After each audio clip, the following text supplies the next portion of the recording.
Madame, Monsieur, bonsoir, bienvenue dans ce journal. À la une de l'actualité, la force en attente de la CEDEAO, réactiver mission, restaurer l'ordre constitutionnel au Niger. C'est l'une des résolutions à la fin du sommet des chefs d'État et de gouvernement de l'organisation tenue au Nigeria. De retour d'Abuja hier soir, le président de la République a annoncé que la Côte d'Ivoire va participer à cette opération militaire. Un bataillon fourni avec les moyens. 634 mètres de long, la traversée se fera sur un pont à haubans, un ouvrage avec 2 échangeurs, le bretelle de liaison et des voies d'accès. C'est demain samedi l'ouverture de ce pont qui relie Cocody au plateau. Des câbles d'une haute technologie illuminent le pont les nuits. Une initiative approuvée par les candidats aux prochaines élections, la charte d'engagement pour la paix mise en œuvre par le médiateur de la République. Des candidats aux élections municipales au plateau, Port-Boué, Treichville et Yopougon ont signé le document. Ils s'engagent à œuvrer pour la cohésion sociale. La sécurité alimentaire des populations oblige. Une fabrique de produits laitiers dans la zone industrielle de Yopougon a été fermée. Une décision du ministère du Commerce, de l'Industrie et de la Promotion des PME. Le gérant promet de se conformer rapidement aux normes de fabrication. Les chefs d'État et de gouvernement décident d'activer la force en attente de la CEDEAO. C'est l'une des décisions du sommet tenu hier au Nigeria.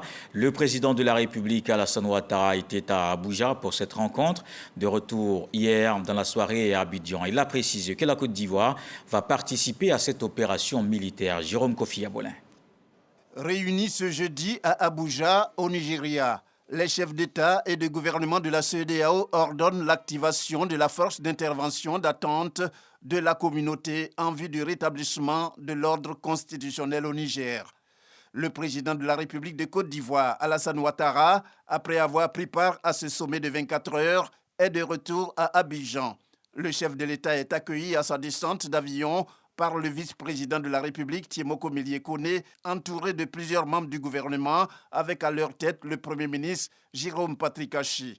Au pavillon présidentiel, le président Alassane Ouattara fait le point de ce sommet qui condamne tout accès au pouvoir par la force. Tous les chefs d'État de la CEDEAO ont condamné la tentative de coup d'État au Niger, car cela constitue une violation donc de nos textes, un recul démocratique et une menace à la paix et à la stabilité dans la sous-région.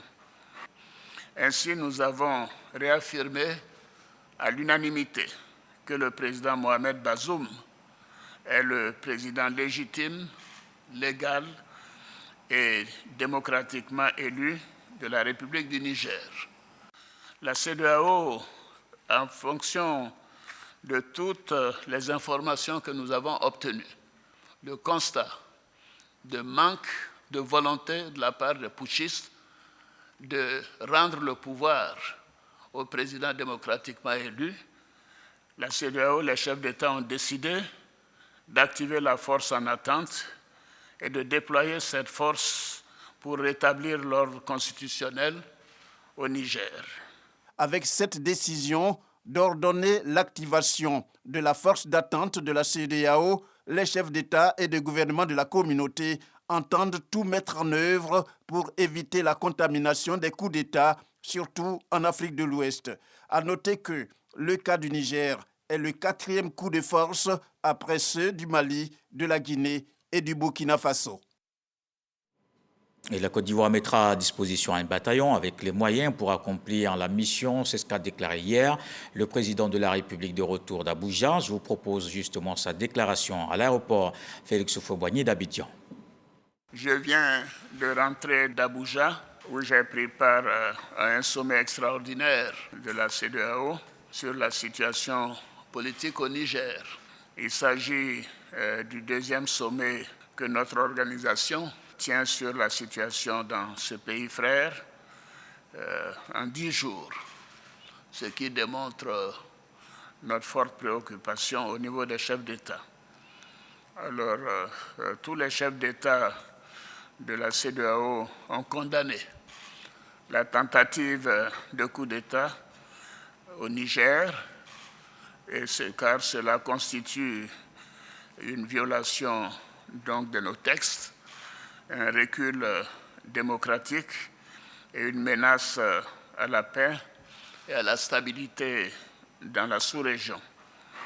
La conférence des chefs d'État a pris d'importantes décisions au cours de ce sommet extraordinaire et bien sûr cela sera rendu public dans le communiqué de la conférence des chefs d'État. Mais je voudrais donner quelques éléments. Ainsi, nous avons réaffirmé à l'unanimité que le président Mohamed Bazoum est le président légitime, légal et démocratiquement élu de la République du Niger. Deuxièmement, nous avons demandé que le président Bazoum soit libéré immédiatement et sans condition. Troisièmement, nous avons demandé que le président Bazoum soit réinstallé dans ses fonctions de président du Niger afin de s'occuper de la gestion de son pays comme celle-ci lui a été confiée par le peuple nigérien. Les chefs d'État de la CEDEAO, bien sûr, une fois que ces conditions seront remplies, les chefs d'État de la CEDEAO demanderont au président Bazoum de faire preuve de clémence en vue du renforcement de la réconciliation et de la démocratie. Nous avons réaffirmé aussi que les putschistes seront tenus pour responsables pour tout ce qui pourrait arriver au président Bazoum, à son épouse, aux membres de sa famille et à toutes les personnes détenues avec lui. Les putschistes sont tenus totalement responsables des sanctions imposées au Niger. C'est un point qui a été relevé par tous les chefs d'État. S'il n'y avait pas eu de tentative de coup d'État, il n'y aurait pas eu de sanctions sur le peuple nigérien, frère. Et nous tenons à le souligner. La Côte d'Ivoire a des relations fortes et spéciales avec le Niger depuis le temps d'Ameni Diori et de Houphouët-Boigny. Et nous souffrons de voir le peuple frère du Niger soumis à des sanctions. Fermeture de banques, commerce interrompu, diminution de fourniture d'électricité, mais nous tenons à dire que cela est la faute des putschistes. S'il n'y avait pas eu de tentative de coup d'État, cela ne serait pas arrivé. Je tiens à le souligner. Alors donc, je demande personnellement, et les chefs d'État l'ont dit, nous demandons aux putschistes de mettre fin à la souffrance des Nigériens. Ça fait plus d'une semaine que ce peuple n'a pas d'électricité dans la plupart des régions. La nourriture commence par manquer. La famine pourrait s'installer dans le pays. Les gens ne peuvent retirer que 10 000 francs par jour et encore, ainsi de suite.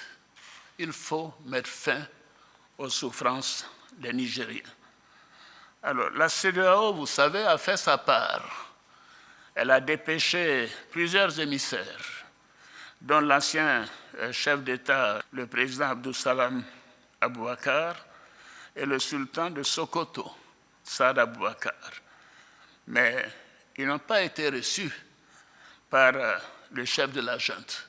Cela est contraire à nos traditions africaines et constitue un manque de respect pour ces hautes personnalités, pour le Nigeria et pour toute la CEDEAO. Ce n'est pas acceptable.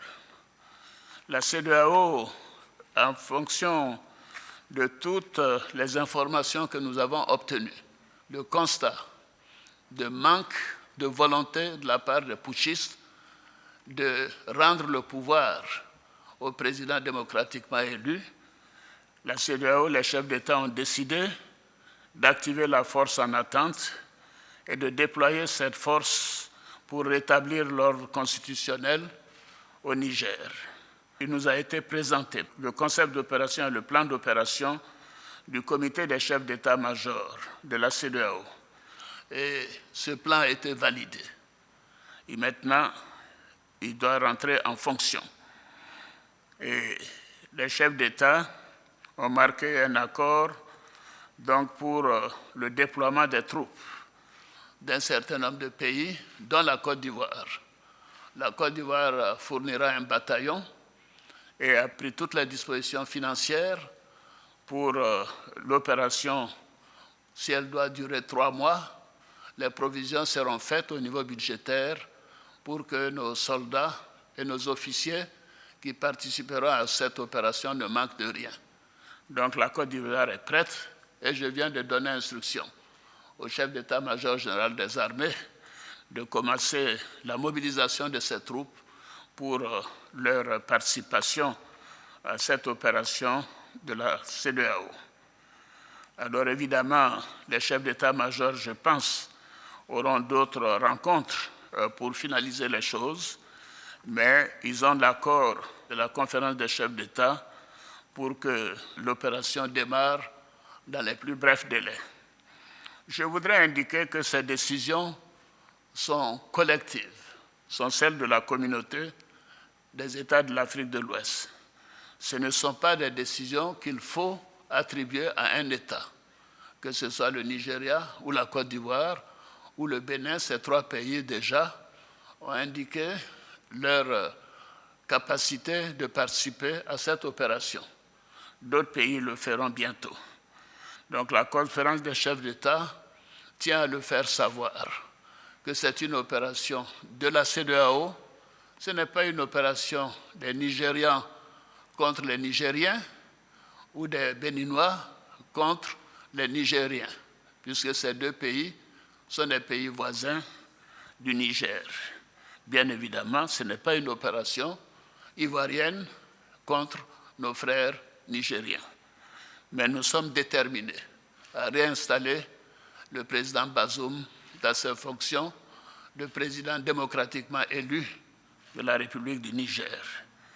Nous appliquons ainsi les textes et les protocoles de notre communauté. Alors, notre objectif, comme vous le constatez, est la paix et la stabilité dans notre sous-région. Et surtout, le bien-être de nos populations et le développement de nos pays. Depuis que des putschs sont arrivés dans la sous-région, on peut constater qu'aucun des pays où il y a eu un putsch n'a amélioré sa situation économique ou sa situation sécuritaire. Donc les coups d'État ne sont pas la solution et nous tenons à le faire savoir. C'est ce qui explique la gravité de cette situation et la volonté des chefs d'État que nous sommes à faire en sorte que cela cesse. C'était la déclaration du président de la République, Alassane Ouattara, hier de retour du sommet de la CEDEAO à Abuja, qui portait sur la situation au Niger.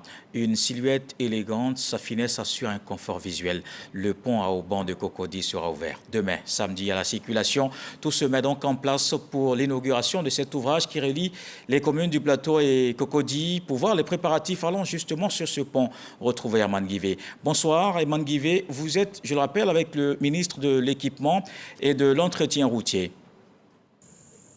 Bonsoir Kolo Koulibaly, nous sommes ici sur le 5e pont, ce 5e pont qui sera donc inauguré dès demain par le chef de l'État, Alassane Ouattara, et les équipes de la RTI sont présentes ici pour justement préparer cette retransmission en direct. Nous avons eu l'heureuse occasion de rencontrer monsieur le ministre de l'Équipement et de l'Entretien routier, le ministre Amédée Kofi Kouakou, venu avec ses équipes faire un dernier tour d'horizon certainement avant l'événement, avant l'heure H. Monsieur le ministre, bonsoir. Bonsoir Eman. Alors demain, le président de la République va procéder à l'inauguration de ce pont. Peut-on dire que tout est fin prêt, monsieur le ministre? Oui, effectivement, tout est fin prêt. Le président de la République nous fait l'honneur d'ouvrir ce pont lui-même à la circulation. Et ce sera donc demain à 11h. Et nous sommes très heureux. Nos équipes ont été mobilisées pendant de nombreuses années pour pouvoir construire cet ouvrage. Et demain, ce sera donc l'apothéose. On pourra donc livrer cet ouvrage aux Ivoiriens.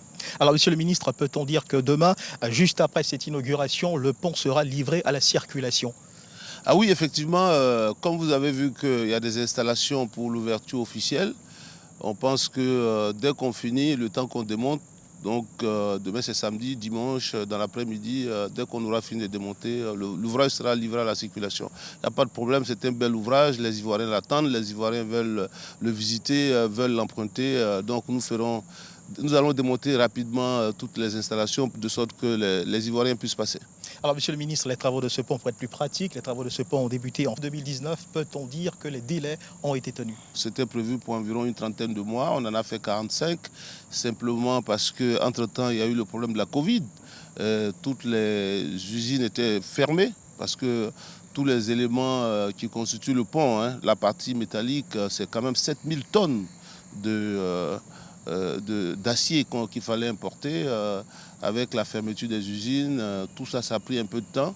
Et puis les techniciens, parce que c'est un pont qui est un peu spécial. Donc déjà, tous les éléments étaient fabriqués. On a mis sur un bateau, tout ça est arrivé ici. Il fallait venir les souder. Les spécialistes n'étaient pas disponibles à tout moment. C'est pour ça qu'on a pris environ 15 mois de retard. Mais aussi, comme c'est un pont un peu spécial, il fallait qu'on s'assure de la solidité de cet ouvrage. Donc il fallait faire toutes les vérifications techniques avant la fin de l'ouvrage. Alors, monsieur le ministre, une question que se posent les Ivoiriens, ce pont sera-t-il à péage? Devra-t-on payer pour passer? Non, sur celui-là, non. Sur celui-là, le pont, il sera... C'est une mesure exceptionnelle, monsieur le ministre? Non, non, pas du tout. C'est pas parce que c'est une mesure exceptionnelle. C'est compte tenu de sa spécificité. Ça traverse juste la baie. C'est pas très, très grand. Et puis, on avait voulu que ce soit ainsi. Alors, monsieur le ministre, on a vu des jeunes Ivoiriens, plusieurs jeunes Ivoiriens, des centaines de jeunes Ivoiriens mobilisés pour la construction de ce pont. Quelle pourrait être la plus-value pour ces jeunes Ivoiriens en termes de participation à la construction de ce pont? Alors, vous savez, cette année, c'est l'année de la jeunesse. Mais on note que pendant les 45 mois qu'ont duré donc les travaux de ce chantier, de nombreux jeunes sortis de nos écoles et même qui apprennent donc le métier ont travaillé sur ce chantier. J'ai parlé donc des éléments métalliques qu'on a soudés pour faire le pont à Auban. J'ai exigé que, parce que les Chinois, l'entreprise a fait venir des gens de l'extérieur pour faire les soudures. Nous avons souhaité que les jeunes Ivoiriens apprennent à faire ces soudures-là. Parce que ce n'est pas tous les jours qu'on rencontre ce genre de construction. Le pont aubanais, en Afrique de l'Ouest, c'est le second. Après le pont de Lekki, qui a une hauteur, dont le mât a une hauteur de 91 mètres. Nous, on a un mât qui est autour de 108 mètres, donc qui est légèrement supérieur, plus haut que l'immeuble du Postel. On a eu des fondations un peu spéciales pour le pont. Donc ça a permis donc aux jeunes Ivoiriens d'apprendre. Et même quand vous voyez au niveau de l'éclairage, les LED, on a près de 4500 LED. C'est la première fois qu'on a comme ça un pont qui est éclairé. Et monsieur le ministre, avec beaucoup de plaisir déjà qu'on aperçoit en arrière-plan, certainement que nos téléspectateurs peuvent s'en délecter, les couleurs que renvoient ces LED. Ah oui, non, pour l'instant, comme demain c'est l'inauguration, on a mis orange, blanc, vert. On pourra, pendant la fête des amoureux, allumer tout en rouge. Et le jour où il va y avoir la visite d'un président quelconque, un président d'un autre pays, on pourra mettre les couleurs de ce pays-là. Le pont qui pourra donc s'adapter en fonction de l'événement qui a lieu. Voilà. Merci monsieur le ministre. Kolo Coulibaly, c'était à l'instant le ministre de l'équipement de l'entretien routier, le docteur Amédée Kouakou, avec qui nous avons donc échangé. Nous lisions qui était venu donc pour un dernier constat avant l'inauguration officielle de ce pont qui se fera demain par le chef de l'État, Alassane Ouattara. Kolo Coulibaly, à vous l'antenne. Merci. Merci Armand Guivet avec nous en duplex depuis le pont de Cocody qui sera inauguré demain par le président de la République. Et c'est en mars 2019 que les travaux du 5e pont d'Abidjan ont été lancés par le Premier ministre d'alors, Amadou Gon Coulibaly. Dans cet élément, Mahama Traoré revient sur les temps forts de ce chantier aujourd'hui achevé. 22 mars 2019.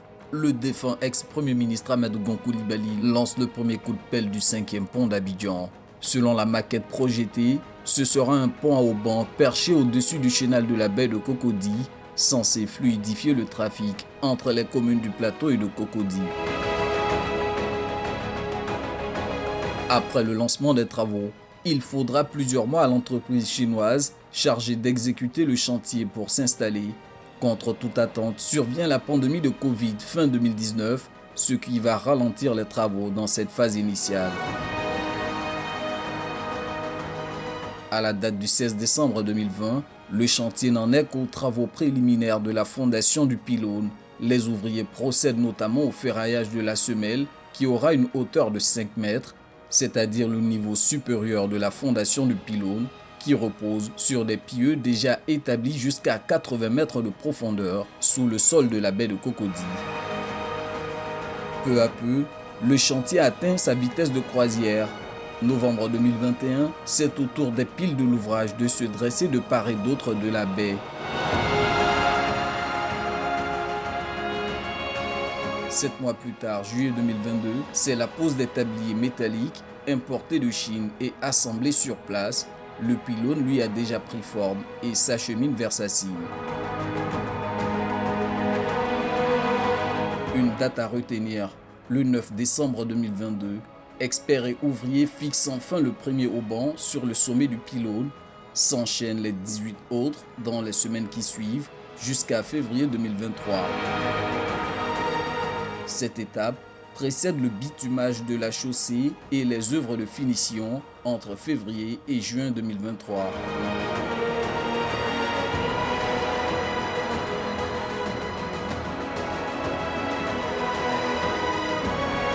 Pour bâtir cet ouvrage titanesque, il a fallu utiliser 8000 tonnes de fer et 63 000 mètres cubes de béton durant 4 années. Il y a aussi la baie de Cocody. Les travaux de cuirage sont en cours. Le ministre de la Salubrité était sur les lieux. Boaké Fofana veut s'assurer de la bonne exécution avant l'inauguration demain du 5e pont. Cette initiative va permettre d'avoir un plan d'eau lagunaire rayonnant sur lequel trône ce bel ouvrage, le pont à Auban. Diara Souba Ami, Abdoulaye Koné. Dans seulement quelques heures, le carrefour de l'Indénié à la jonction des communes de Cocody et du Plateau aura fière allure. Avant l'inauguration du pont à Auban, le ministre de l'Hydraulique, de l'Assainissement et de la Salubrité est venu voir de près les derniers travaux de curage. On voudrait avoir ici des navires de plaisance qui arrivent, des restaurants, des magasins. Et pour cela, il faut régler le problème d'assainissement.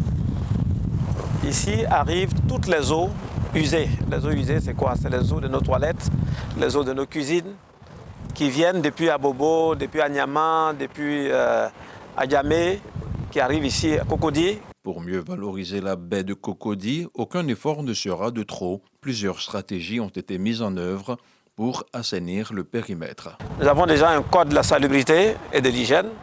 Nous allons avoir un code de l'assainissement. Nous allons continuer la sensibilisation. Nous aurons la sensibilisation dans une main, mais nous aurons également la répression dans l'autre avec ces codes-là.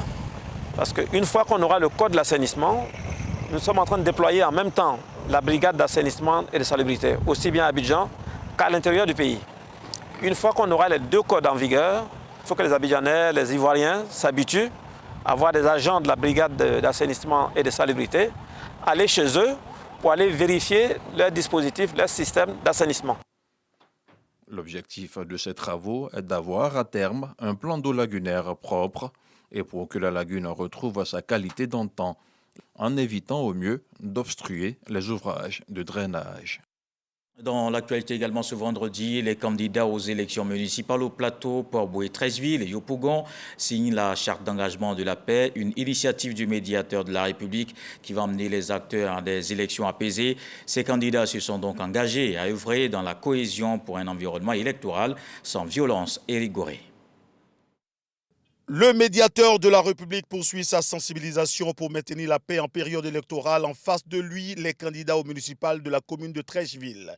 Toutes les étapes respectées, ils signent la charte d'engagement à la paix.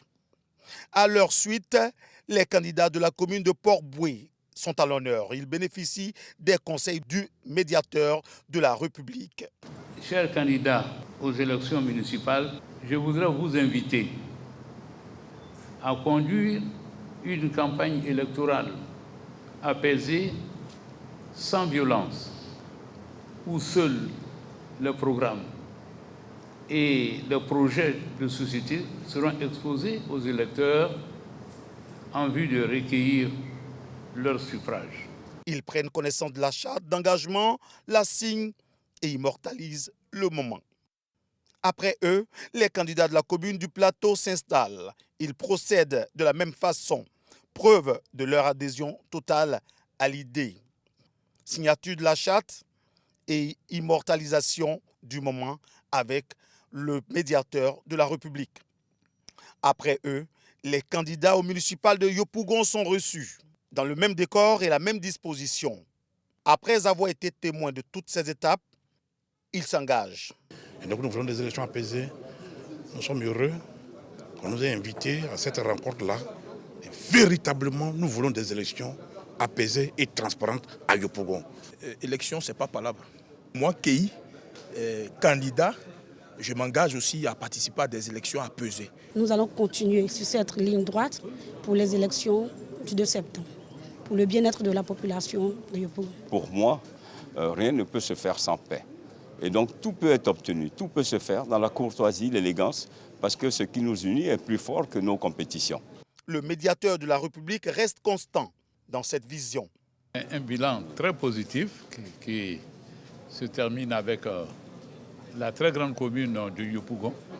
Nous avons échangé avec les candidats pour leur dire que ce qui était important pour nous, c'est leur engagement à conduire des élections apaisées et sans violence. Pour l'intérieur du pays, des délégations sont en mission pour rencontrer tous les candidats aux futures élections. Les élections locales, justement, vous le savez, c'est le 2 septembre. Les différents partis politiques affûtent leur stratégie. Au niveau du RHDP, les candidats de la Bagoué s'organisent. Ils prônent l'union sacrée. Michel Digré. Les candidats RHDP de la Bagoué pour les élections locales ainsi que plusieurs cadres de la région sont en conclave. À quelques semaines du scrutin, la stratégie de campagne est bouclée, les offres politiques consolidées et les dernières consignes dévoilées. Nous nous sommes assignés des missions qui vont permettre d'amplifier l'action du Conseil régional, qui vont permettre d'avoir un impact au plan économique et social plus important. Il s'agit de faire en sorte que notre parti soit fort, que notre pays soit fort, mais cela implique une certaine discipline au niveau des militants, de tous les militants. Un invité spécial, le président de l'Assemblée nationale, Adama Bictogo, a tenu à apporter son soutien à ses frères de la Bagoué. Dès lors que le président du parti a validé une option qui se transforme donc en décision, nous avons donc le devoir, tous ensemble, de constituer l'union sacrée autour des différents choix qui ont été faits. Traduire en victoire les choix du président de la République, un engagement qui sera relayé aux populations jusqu'au 2 septembre prochain. On parle de cohésion sociale dans la région du Gol. Les populations de Théiri, dans la sous-préfecture de Bayota, ouvrent une nouvelle page. Ce village avait été confronté, vous le savez, à plusieurs crises communautaires avec mort d'homme. Désormais, l'on ressout des liens pour penser le développement. C'est dans cette perspective heureuse que les populations ont reçu une ambulance médicalisée offerte par le ministre d'État Téné Birahima Ouattara. Kader Sogodougou. Théiri est sorti du tourbillon qui a failli tout gâcher. Crise communautaire, crise politique.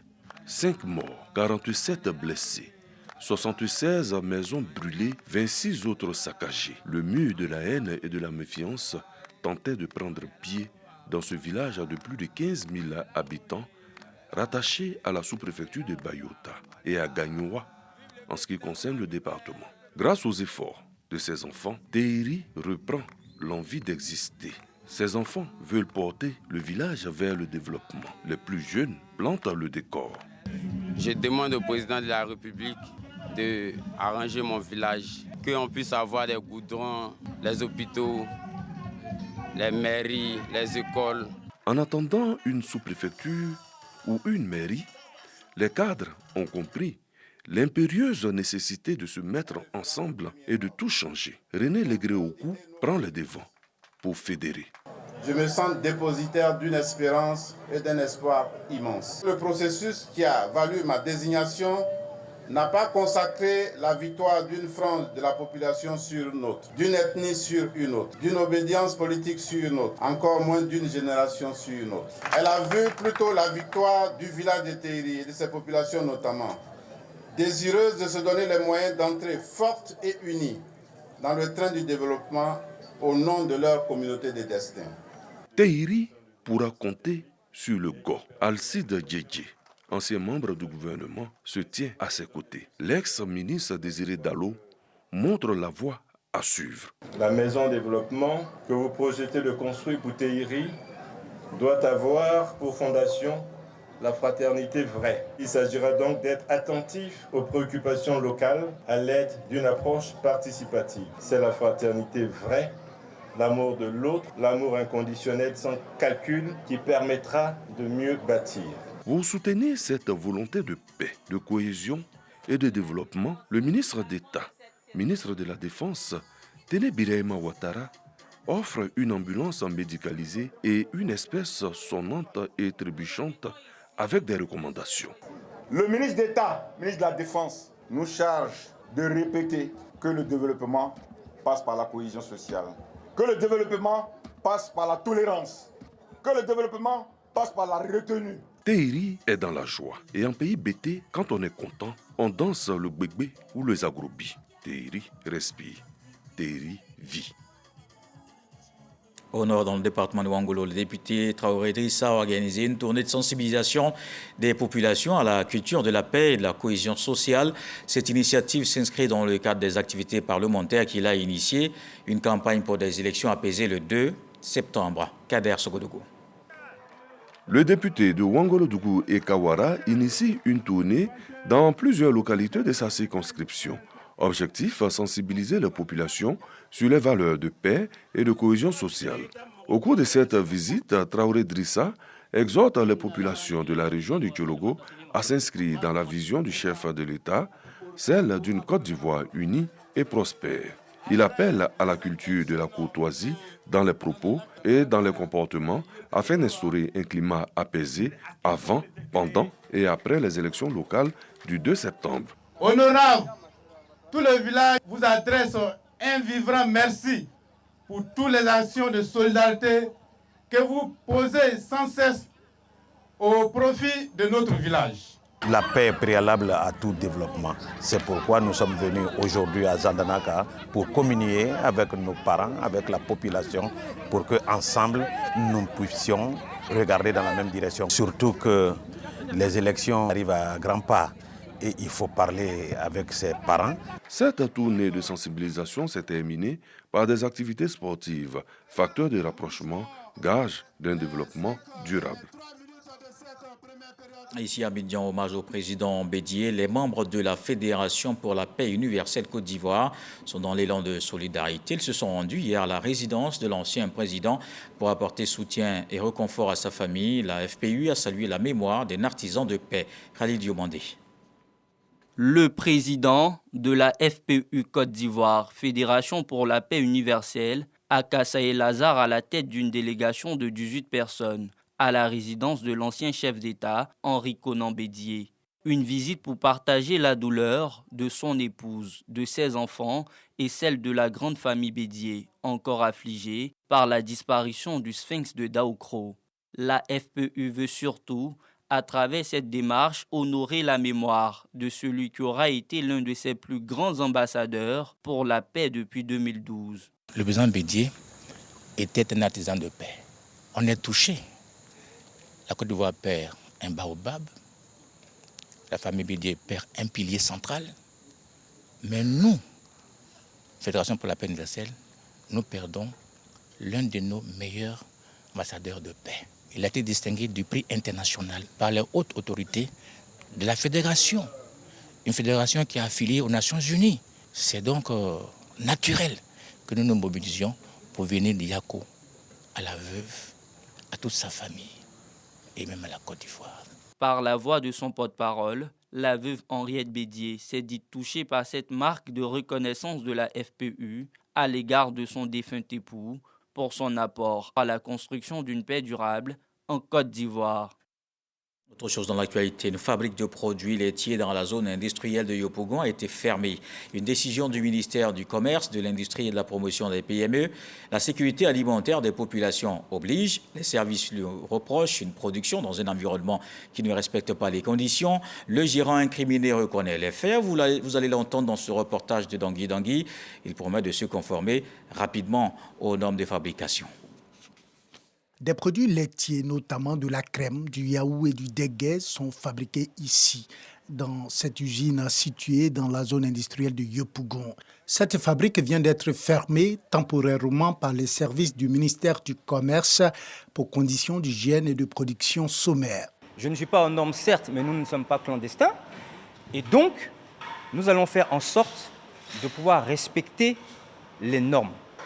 Ils vont nous conseiller, nous guider, pour qu'aujourd'hui, nous puissions être aux normes pour prendre réellement notre place dans ce développement. La chaîne de production des produits laitiers dans cette usine ne respecte aucune norme exigée selon les agents du ministère du Commerce qui ont mené l'opération. Ils annoncent des sanctions. On a constaté qu'effectivement, cette unité détenue par l'opérateur M. Olivier travaille dans des conditions insalubres. Nous avons vérifié toute la chaîne de fabrication, depuis le stockage des matières premières jusqu'aux produits finis. Et le constat que nous avons fait est vraiment alarmant parce que les conditions de production du lait et des produits laitiers qui sont consommés par l'ensemble des populations et surtout par nos enfants ne respectent pas les conditions de production et surtout d'hygiène alimentaire. Donc il sera sanctionné conformément à la loi. Cette mission qui a abouti à la fermeture temporaire de cette fabrique de produits laitiers a été menée par les agents de la Société de gestion et de développement des infrastructures industrielles ce jeudi, en collaboration avec ceux du ministère du Commerce. Non loin de Yopougon, les populations de Songon se sont mobilisées pour se faire consulter et soigner gratuitement. Une initiative du gouverneur du district autonome d'Abidjan, Robert Beugrimombe, est également député de la commune. Cette opération a permis de prendre en charge plus de 5000 personnes. Le reportage de Sephora Zegui. Les populations de la commune de Songon ont pris d'assaut l'école primaire publique d'Adiopoto pour se faire ausculter et recevoir gratuitement des soins. Cette initiative de Robert Beugrimombe, député de la commune de Songon, mise en œuvre par l'ONG coréenne internationale Youth Fellowship, vient soulager la population. Ça nous va au droit au cœur parce que moi, ça ne s'attendait pas à ça. Et ça pourrait se répéter encore chaque année. Vraiment, ça fait du bien à la population de Songon. Un geste de grande portée sociale que le pasteur Lee Young-do qualifie de don de soi. Son ONG et lui ont trouvé une opportunité de faire du bien à des personnes dans le besoin. Mais lorsqu'on est venu ici, en voyant la population qui sont vraiment reconnaissants de recevoir ces soins que les Coréens reçoivent tous les jours, vraiment ils ont vu comment on a reçu les dons que Dieu nous a donnés. Ces dons ne doivent pas rester avec nous, ces dons doivent être partagés. Cette campagne de soins gratuits vise essentiellement à lutter contre l'ulcère de Burili et les maladies tropicales, afin d'assurer une meilleure qualité de vie et de bien-être des populations. Pour s'assurer du bon déroulement de l'opération, le docteur Robert Beugrimombe se rend sur le site de l'opération. Il annonce la construction prochaine d'un hôpital spécialisé dans la lutte contre cette maladie. C'est une joie pour nous d'aider nos parents de Songon à recevoir des soins gratuitement. Je puis vous dire que les médecins qui sont ici, qui sont venus de la Corée, sont des très grands spécialistes dans leur pays et qui ont accepté volontairement de venir donner des soins gratuits. Ils sont accompagnés dans ce processus par des médecins ivoiriens de très haut niveau. Ce sont plus de 5000 patients venus des communes du district d'Abidjan, de Dabou et de Jacquesville qui ont été auscultés et ont bénéficié gratuitement des soins, de médicaments et de lunettes pharmaceutiques pendant cette campagne. Rappelons qu'en 2019, la même opération a eu lieu à l'hôtel du district d'Abidjan et a permis de prendre en charge 10 500 personnes. C'est un reportage de Sephora Zegui. Satchonan Iyo. Voyons maintenant ce deuil qui frappe le secteur de la santé. Le professeur Bénier Bivro Joseph est décédé aujourd'hui. Il a été victime d'un accident de la circulation. Le directeur de l'INHP était connu pour la maîtrise des questions de santé publique, notamment de vaccins face aux épidémies et intoxications alimentaires. Il rassurait les populations en les orientant sur les bons gestes à adopter. Autant le dit honnête, la Côte d'Ivoire perd une personnalité importante du domaine de la santé. L'actualité internationale ce soir nous conduit en Syrie. 23 soldats tués dans l'est du pays. Au Burkina Faso, Radio Omega, l'une des plus écoutées, est suspendue. On verra également les inondations dans le nord de la Chine. C'est dans l'actu en bref avec Suleiman Donisongou, Abdoulaye Koné.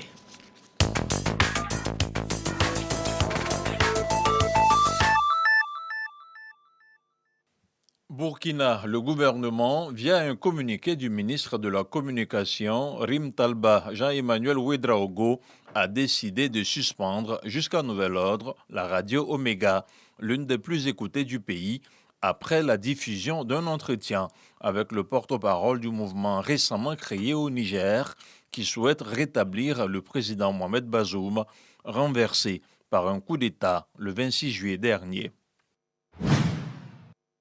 Chine, le bilan des inondations dans la province du Hebei, dans le nord du pays, s'est alourdi à 29 morts au moins, après les pluies records qui ont frappé la région ces dernières semaines. 16 personnes sont portées disparues, selon la chaîne d'État. Syrie, l'Observatoire des droits de l'homme OSDH indique qu'au moins 23 soldats syriens ont été tués dans une attaque menée par le groupe djihadiste État islamique dans l'est du pays. Des combattants de l'État islamique avaient visé la veille un quart de l'armée dans le désert, dans la province de Deir ez-Zor, occasionnant ces assassinats. Voilà qui met un terme à ce journal. Merci de l'avoir suivi. Retour de l'actualité 23h. Ce soir, le sage nous apprend que les dents ont beau aider à rire, le cœur sait la blessure qu'il porte. Dieu le voulant, on se retrouve demain.